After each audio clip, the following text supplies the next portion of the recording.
our gathering song for the month of August, Where You Go, I Will Go. Please rise in body or in spirit.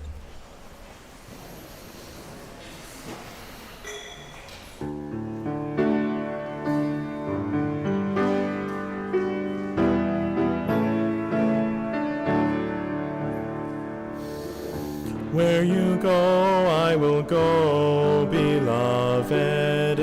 Where you go, I will go.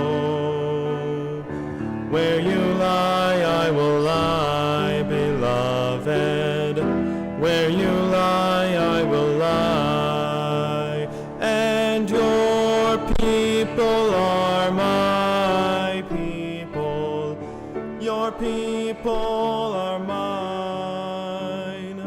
Your people are my people.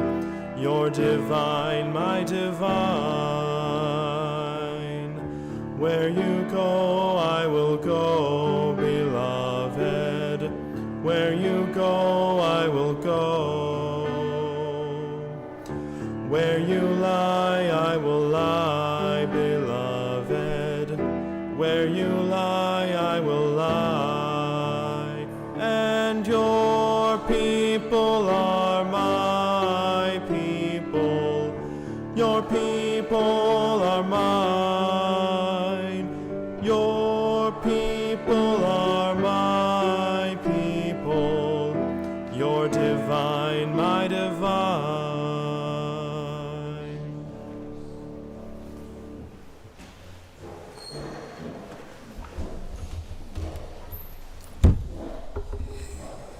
Good morning. Welcome to the Unitarian Universalist Society. We are grateful to gather today for a time of inspiration, reflection, and connection.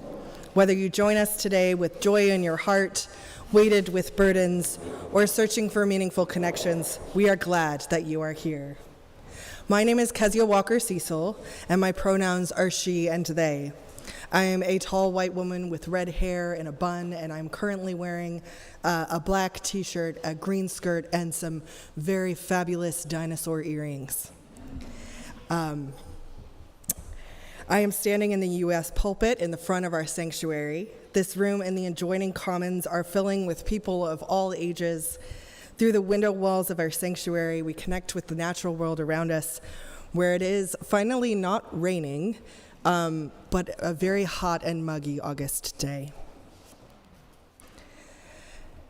As we gather, we give thanks for this land and all who have cared for it over the centuries, particularly the Kickapoo, the Iowa, the Sauk, the Meskwaki, and the Achetty Shakawang nations. As people of many ages, genders, races, sexual orientations, classes, abilities, and health statuses, we know how important it is to come together and work together to create a radically welcoming spiritual community. As Unitarian Universalists, our faith expresses our core value of love through how we agree to be together and support each other. We are guided by the shared principles, sources, and values of our living religious tradition. This morning, as we think about how to show love and care for each other in physical and not so physical ways, we celebrate and explore our core value of love and our covenant of mutual love and care for one another. If doing something with your hands helps you, we invite you to visit the Soul Work table outside the sanctuary doors to pick up an exploratory guide or a coloring sheet related to today's service or something else to work with. If you're newer to our congregation, we invite you to learn more about us after the service by talking with a greeter or by filling out our visitor form in the YouTube notes so we can connect with you. Our call to worship this morning is Transfiguring Love by Chip Roosh. Deeper than DNA, more fundamental than molecules or quarks, at our living core, we are wholeness and transfiguring love. We often forget that power, becoming lonely or resentful, comparing ourselves to others, acting out of our fears rather than living in our glory. Occasionally, we rouse from our trance and remember our wholeness. For a time, we embody unsentimental love. We make efforts to wake others, to remain fully present ourselves. Our lives and our time together is made sacred by our striving. For the next however many minutes our service is today, and for the rest of our lives, may we be more aware of the spirit of life evolving through and among us. So may we be.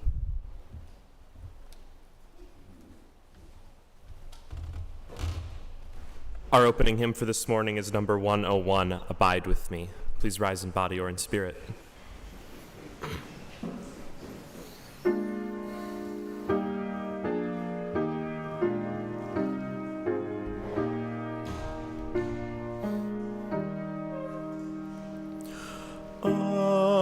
Abide with me, fast falls the eventide.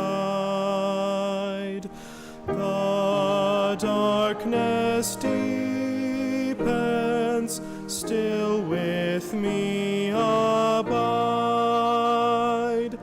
When other helpers fail and comforts flee, help of the helpless, oh, abide with me. Swift to its close ebbs out life's little day. Earth's joys grow dim, its glories pass away.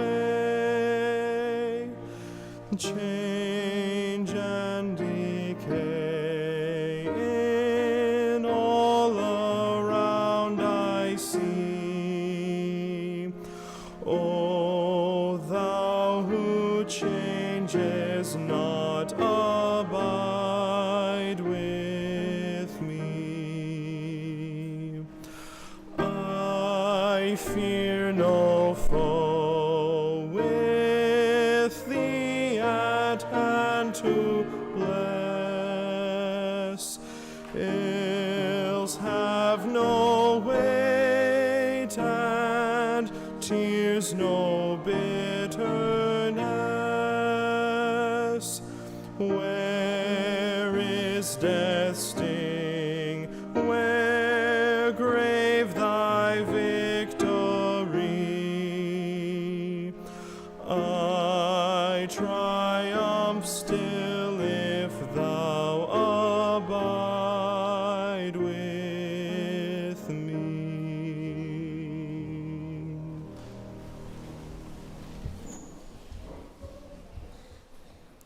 As Unitarian Universalists, we light a flame within a chalice as a symbol of sanctuary, safety, and hope, to unite us in our worship, to remind us of our ongoing search for the light of truth. Please join me in saying our chalice lighting words as Isaac lights our chalice.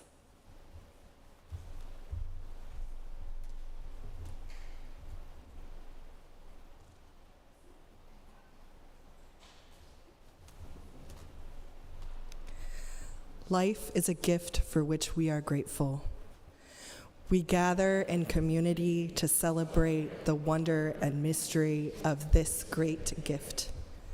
So let us now kindle the flame of our liberal religious heritage and renew our covenant of mutual love and care.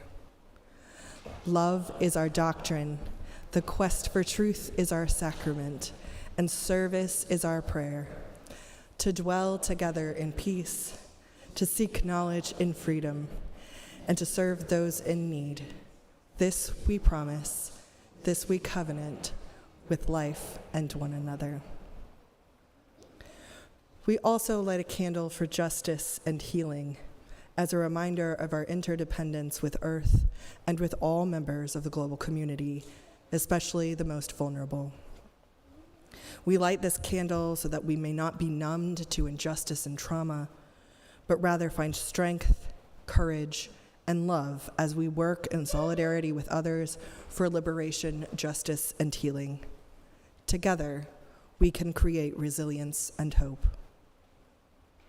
As I light this candle, let us hold a time of silence to listen to our hearts and our bodies, and perhaps to lift up prayers.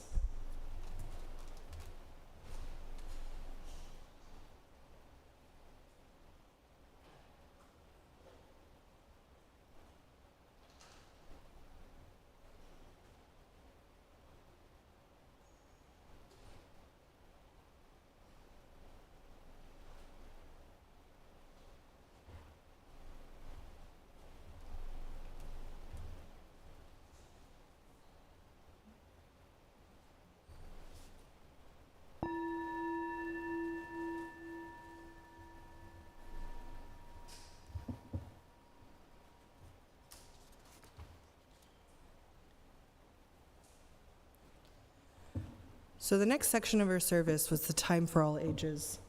And we were going to have our kids from UUS Theater Camp kids sing one of their songs. However, we had very little of the cast show up this morning.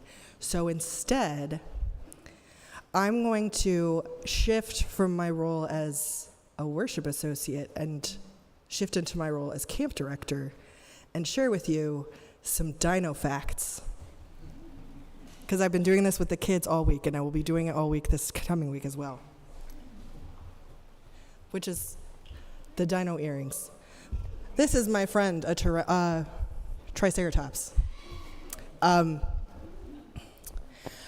needed some emotional support in doing this, so this is my friend, the Triceratops. In our play that we're doing this for this last theater camp is Dinosaurs Before Dark, which is the first book in the Magic Tree House series. And so all the kids, except for two, are all dinosaurs. The two kids who are not dinosaurs are the human children from the Magic Tree House books. So we've been learning a lot of dinosaur facts together. The first dinosaur fact I would like to share with you is that dinosaurs are all land creatures.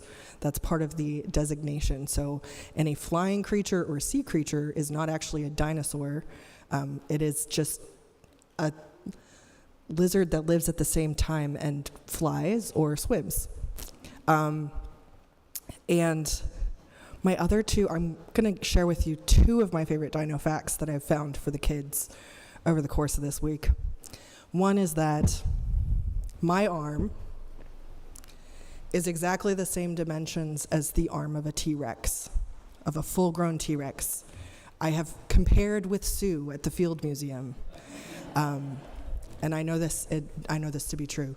The other thing is that of all of the dinosaur eggs that have been found in fossilized form, the largest ones have only been the size of a basketball. Because if they got any bigger, the shells would be too thick for the babies to be able to hatch.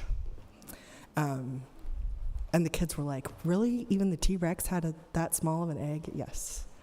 As far as we know, that is what is the case. Let's see. I don't know. Do any of my kids have fun dinosaur facts that they want to share? I'm like forgetting all the ones that I looked up for this week. No. The very first dinosaur to be given a name, was named in 1824 by the Reverend Buckland in England, and it was named Megalosaurus, which means really big boy.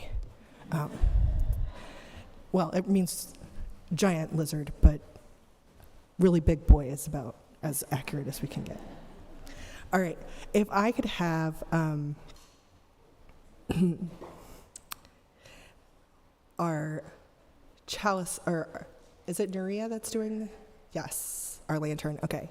So each week when the kids head to class, our children light a lantern as a symbol of love and hope that goes with them as they explore our faith. Children, youth, and teachers, please come forward as Nuria lights our chalice. Can someone also come get my dinosaur friend? And we will all join in singing Be Open as the children, youth, and teachers head to religious education.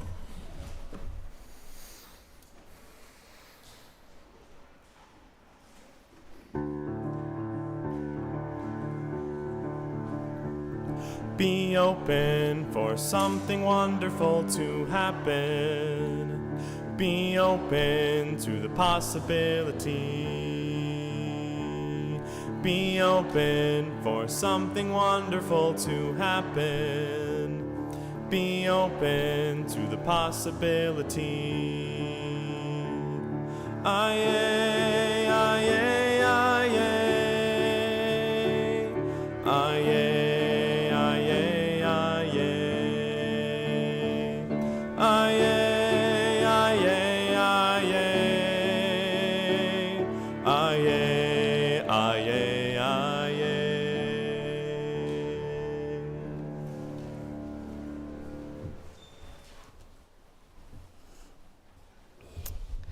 The kids are going to learn about safety stuff in religious education today, so that's going to be exciting.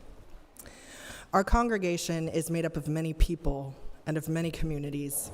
We gather in many ways to learn, sing, laugh, share meals, try new things, and help repair our world. Together we create a community that nurtures us as we seek to live love more fully and fiercely into this world. This morning, before we review our safety procedures for our building, I would love for Jim Laughlin to come up and share some of the work that the land ministry team does to maintain a safe environment for us to enjoy year-round here on our Coralville property. Good morning. I'm Jim Laughlin. I'm a lifetime member here and been on the land ministry since its inception. I don't know if you noticed, but when you came in here, did you see any plants outside? See any trees, see any flowers, see any grasses? We have 8 acres to take care of here.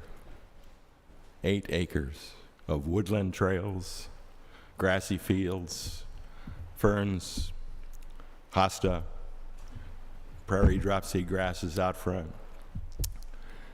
Do you know who does this? We don't have a paid staff to take care of the grounds here. We don't have to pay the $75 an hour that they charge to mow the lawns and maintain the beds. We have volunteers. We have a 4-man mowing crew of 70-plus guys that rotate throughout the year to take care of the lawn mowing here. So next time you see Jim Cubitt, or myself, Gary Lawrenson, or Dave Gallagher, thank them. We have a whole barrage of people that come to plan and maintain the grounds and work through issues about trees dying and to be replaced, or grasses here, invasive weeds here, trails with logs falling across them. All this takes a lot of energy and work. We have an aging society of people on land ministry. We need youthful volunteers to step forward and come help us merge into the next century and help us maintain these grounds at the level we had, or even go beyond and make them even better. So at this time, I would like the people who are actually in land ministry at this moment, please rise to be acknowledged.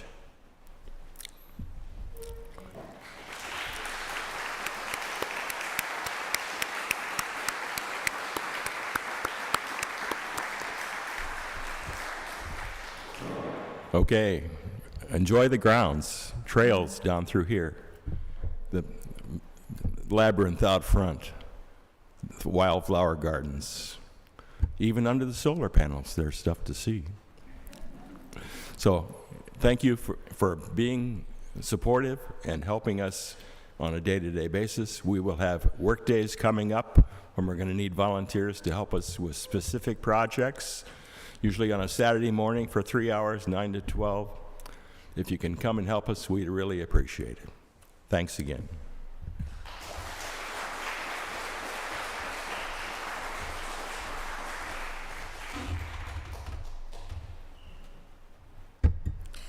Thank you, Jim, for sharing with us. I have been spending a lot of time on this property this summer, since I've been working as a lead camp counselor and now as acting camp director for the UUS summer camps.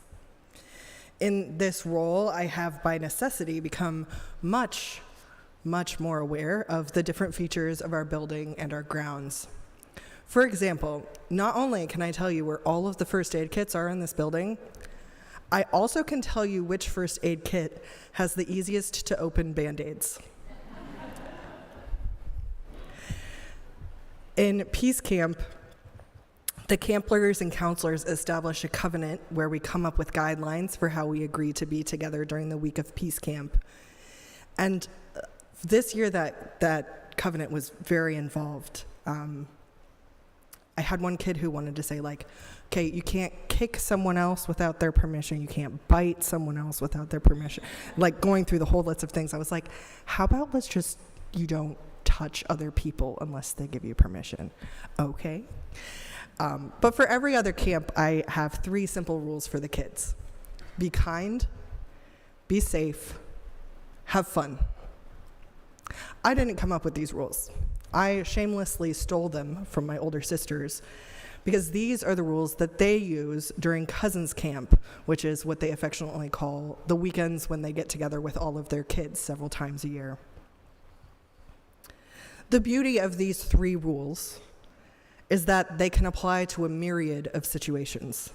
For example, the be safe rule has some pretty widespread applications.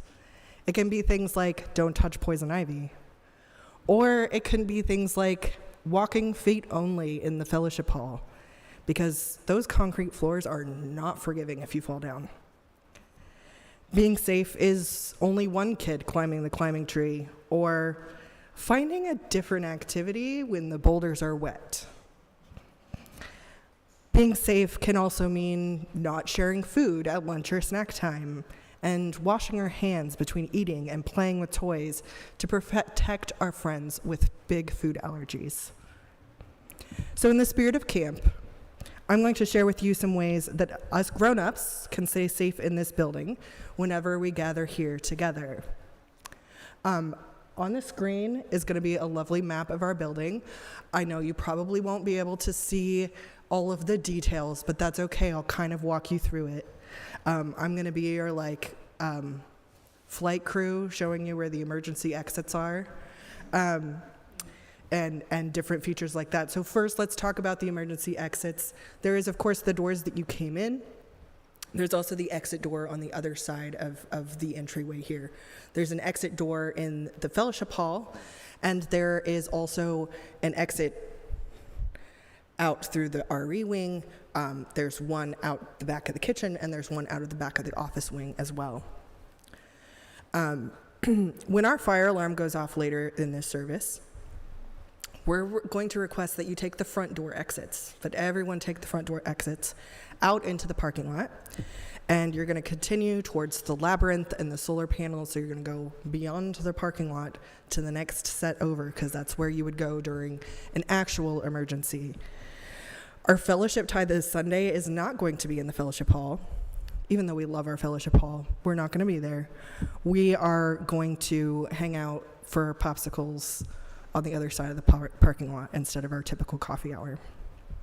Other things that are on this map are the tornado shelters, which are shaded in black. Basically, our tornado shelters are the AV closet here, which is this little room off the side, the bathrooms. There's a storage room on this side of the fellowship hall, and there's a pantry in the kitchen, and then the inner part of the office wing are all tornado safety areas. The map also shows where the fire extinguishers live. There's a fire extinguisher right here behind this glass wall in the RE wing. There's also another one right behind that glass wall back there. Both of them are right now obscured by curtains, but it's in the hallway coming in here. There's one in the kitchen, there's one in the fellowship hall, there's one in the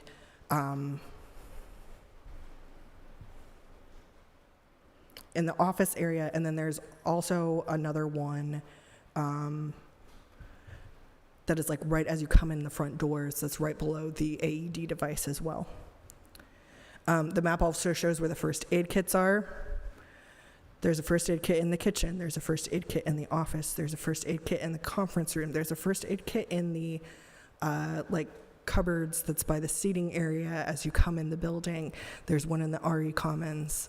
And these have been, most of these have been recently restocked because, let me tell you, children love Band-Aids. And so if you've ever want a tour of where all the first aid kits are, I can do that at any time. We also have this full set of emergency preparedness instructions that's put up in several different places around the building. I stole this one from the cork board behind the printer in the office, so I'm going to have to remember to put that back today. There's one immediately behind the AV table in the back there. There's one on the wall next to the gender neutral restrooms. There's one on the like when you go into the fellowship hall, the little bit of wall that is on this side has one of these. There's one of these in the kitchen. There's one of these on a wall in the RE Commons that's just right there. But this kind of goes through everything from emergency contact info for what to do for like a mental health crisis, if a kid goes missing, tornado, if there's a disruptive or hostile person. So this is everywhere around, and it kind of walks you through each different emergency that you could ever imagine, hopefully. So, I just ran through the building a lot, and I'm sorry that if I made your mental maps tired.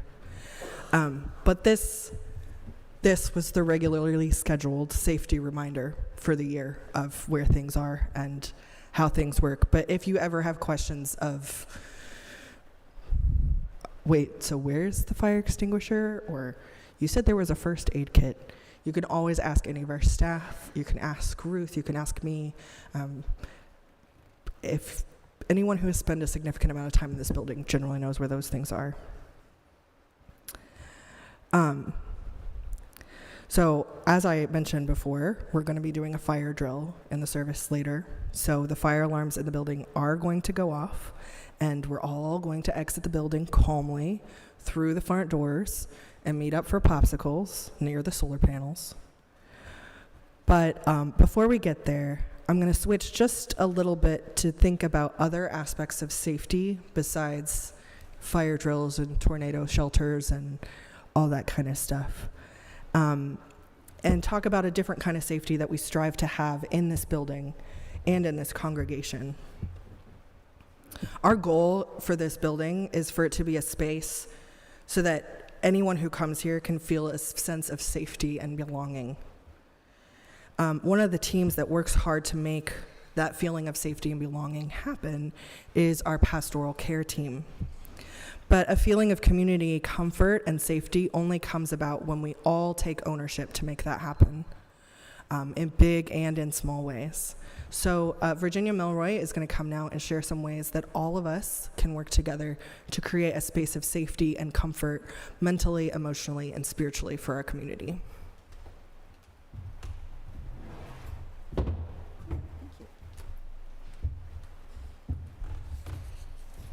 Good morning. I'm Virginia Melroy. I'm the team lead on the pastoral care team. It's our mission on pastoral care to make sure that no one in this congregation feels alone.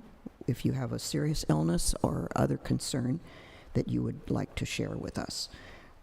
We provide assistance through listening and perhaps to provide resources and or practical help, such as rides or meals.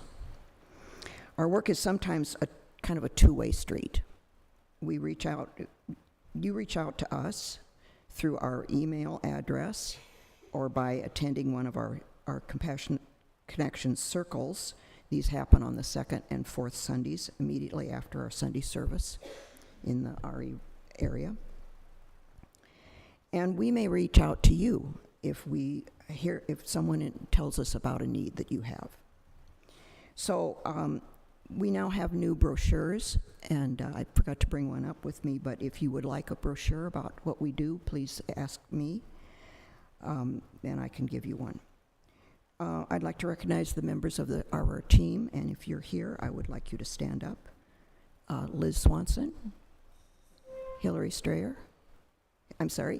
Higgins, Megan Dial-Lapsowicz, Peg Boschka, Jim Cubitt, and Mike Pavlovich. If you would please acknowledge these people.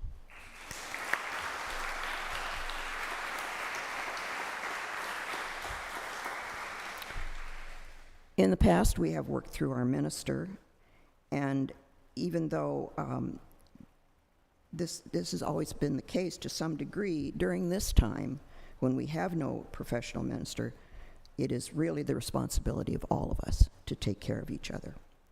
So we have, in the past, and have now what we call our Caring Commitments card. And this is a way for you to fill out some commitment that you might make to the rest of us in the congregation. If you've already filled out one of these cards, you don't really need to do it again. We already have you on our email list, and the way this works is that if someone has a need, Mike Pavlich reaches out to you via that email list so that you can sign up if something works for you.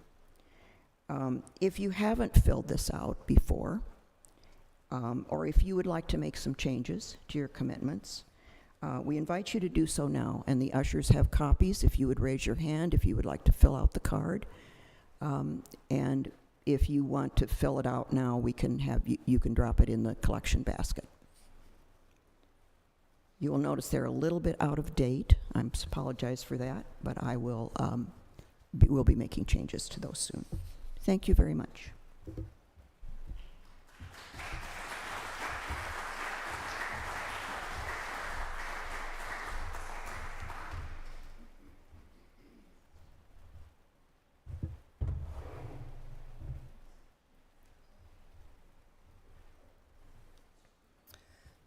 Thank you to Virginia and Jim for both being very willing for me to be like, hello, I need somebody to come and talk about the land ministry and pastoral care. And they were like, okay.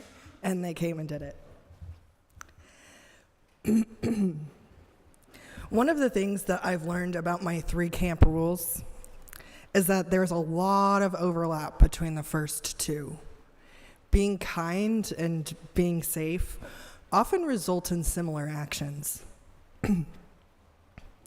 When we're kind to our own bodies, we remember to drink water on hot days and to go to the bathroom before it becomes an emergency.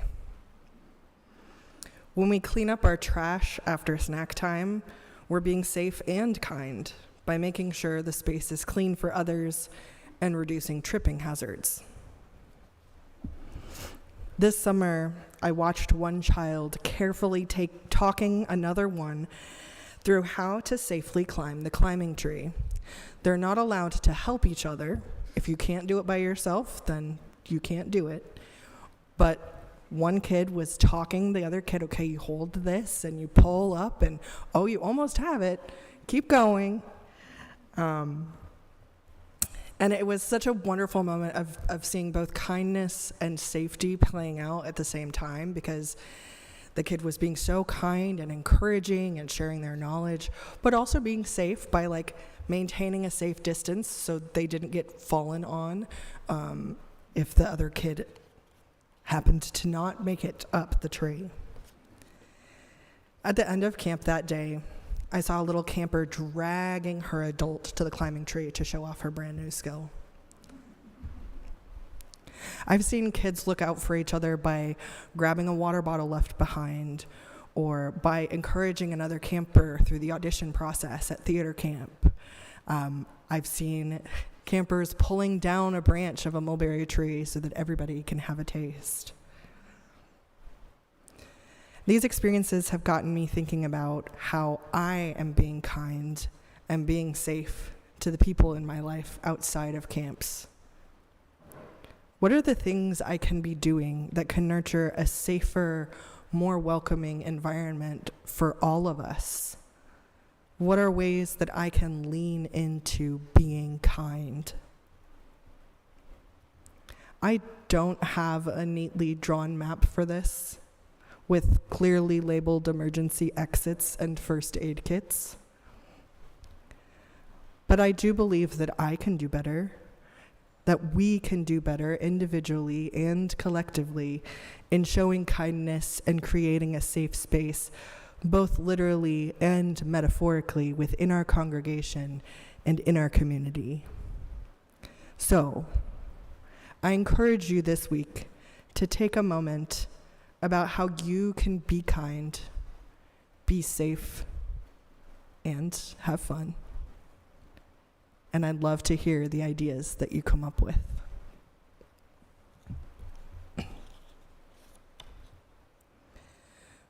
We are going to abruptly transition into the offering now. How we give and what we do with our lives is a reflection of our values. As we discern how abundance flows in different parts of our lives and communities, every week this congregation donates generously to organizations in the community whose work aligns with our values and principles.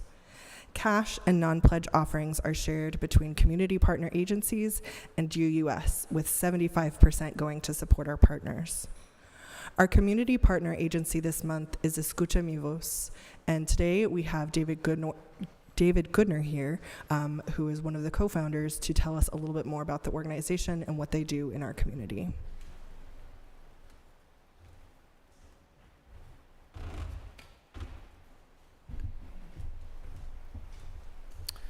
Hi, everyone.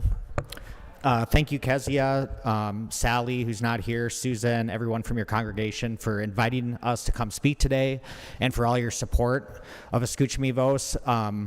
I recognize so many other people in the audience today from your work with other organizations, whether it's Houses into Homes, LULAC, 1,000 Grannies, Indivisible, and probably so many more. So thanks also for how active you all are in the community. The difference and the impact you all are making is really big. Okay, so I don't want anybody to start a real fire just to get me off stage, so I'm going to keep my remarks brief today. But I wanted to let you know how dire and unprecedented of the times that we're living in right now. Since Congress passed a $70 billion ICE funding bill earlier this summer, we've seen a dramatic escalation in immigration enforcement in Iowa. No, it doesn't look like Minneapolis in December. It's happening undercover, but it's happening. One quick anecdote. On Friday, we had 2 data center workers from the QTS side in Fairfax call us because at 5:30 in the morning, there were 3 unmarked black trucks with ICE agents in them pulling over workers on their way to work and detaining them. And yesterday, the same trucks were outside the QTS data center site surveilling all the workers as they left work at the 2:30 shift change. Now, I'm not for data centers. They are terrible for the water, the land, the communities that live around them. They jack up the utility rates. They take too many tax breaks. They rise up the rents. But there's 7,000 immigrant workers from out of state that are there building the sites, and they have rights as workers and should not have to fear being detained or harassed or surveilled or deported by ICE on their way to work. So that's just one example of the kind of things that we're seeing right now and how severe the crisis really is. Now, what gives us hope? The families of detained people are so angry at the injustice they're facing that you can't keep them quiet if you wanted to. And they've really been leading the fight the last 18 months in Iowa, supported by people of faith and churches and folks just like you and me. So I can't tell you how important that is and how meaningful it is. I came back from a director's retreat in Chicago last week, and I can't tell you again how many immigrant rights organizations and worker justice centers are closing their doors and going out of business because of the unprecedented assault on civil society that's happening with this current administration.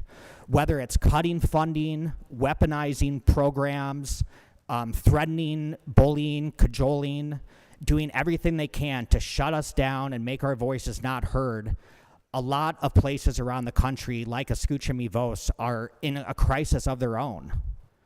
In contrast, because of the support of people like you, we've actually grown the last 18 months. We've doubled our membership. We've doubled the size of our budget. We're opening an office next month because we have so many people that come in for trainings and meetings that we need bigger space. And we're not going to rent this office. We're buying it. And we could not do that if it wasn't for people just like you that support us day in and day out. And so I wanted to leave you just on that note, that there is hope in this world when we stand up and fight back and join together, when we support our neighbors and when we support each other, we can make a change. Sometimes that change is just documenting the human rights violations. If we can't stop it, we can document it.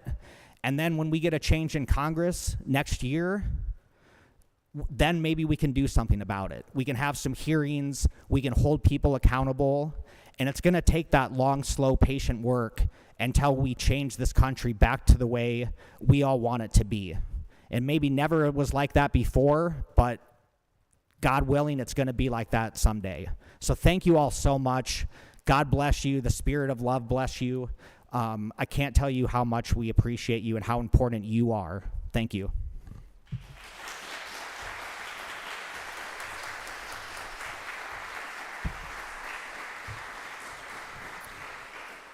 I'm just going to say the boring stuff about offering. If you're writing a check in the memo line, please write pledge to contribute to your annual pledge, or offering to support our social justice giving. Or you can follow the instructions online to give, you can follow the instructions on the screen to give online. There we go. As we give and receive the offering, may we be transformed by our giving, and may the world be transformed by our gifts.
May what has been shared today help us more fully affirm our interconnection and live into love and justice.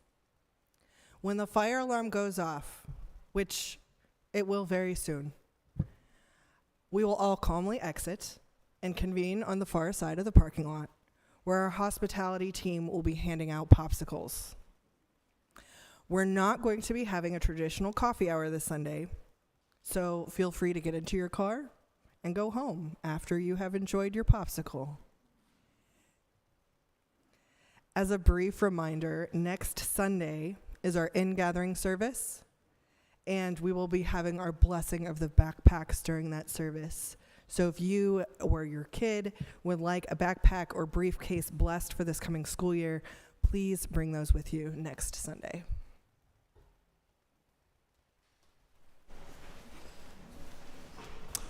Our closing hymn for this morning is number 118, This Little Light of Mine. We may get interrupted, but that's okay. Please rise in body or in spirit. Oh, there we go.